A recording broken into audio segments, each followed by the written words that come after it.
Wakizungumza kwa nyakati tofauti huko kijiji cha Mkote Gando pamoja na Chamboni Micheweni mara baada ya kukabidhi msaada huo, mwenyekiti msaidizi wa mtandao wa wanawake jeshi la polisi mkoa wa Kaskazini Pemba Ridhick Eid Ramadhan pamoja na mtendaji wa dawati la kijinsia la wanawake na watoto polisi wilaya ya Wete Sergeant Fatuma Mbarku Ali wamesema msaada huo ambao wameutoa ni kuonesha upendo kwa watu wenye mahitaji maalum.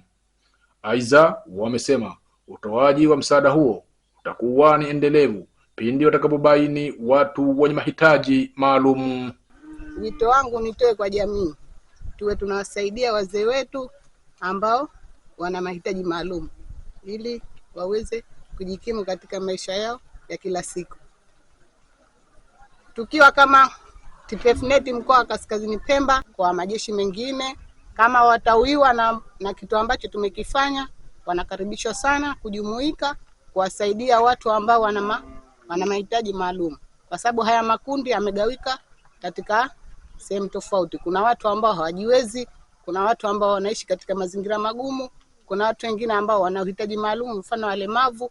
Kwa hiyo tunatoa rai kama wataguswa na hichi kidogo ambacho tumekitoa sisi, na wao wanakaribishwa sana kutoa kwa ajili ya jamii ili kuweza kusaidia jamii yetu. Ni endelevu, sio kwanza mara ya kwanza hii, yani ni endelevu kwa miaka yote ambapo tutapata watu ambao wenye mahitaji maalum. Mwakani pengine leo tumetoa kwa mahitaji maalum ya huyu mama yatima na watoto wake, pengine mwakani tutatoa kwa watoto njiti, walemavu, wagonjwa wa akili wenye mahitaji maalum, wazee. Gerard Petro Daudi ni mwanafamilia wa ndugu Petro Daudi ambaye amepatiwa msaada huo. Akizungumza kwa niaba ya mzee Petro, ameushukuru mtandao wa wanawake wa jeshi la polisi kwa kuwapatia msaada huo, huku Saada Haji Makame, mkazi wa Chamboni Micheweni anaishi na watoto yatima, ameiomba jamii kujitokeza kusaidia watu wenye mahitaji maalum.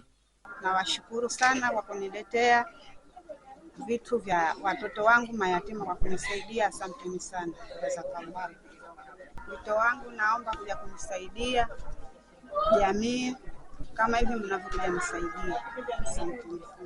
Ni furaha tosha. Nashukuru sana tu. Mwenyezi Mungu awape kila laheri.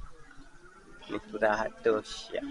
Jumla ya shilingi 600,000 za Tanzania zimetumika kwa msaada ambao wamepatiwa familia hizo zenye mahitaji maalum. Nikiripoti kutoka kisiwani Pemba, mimi Maulid Hamisi.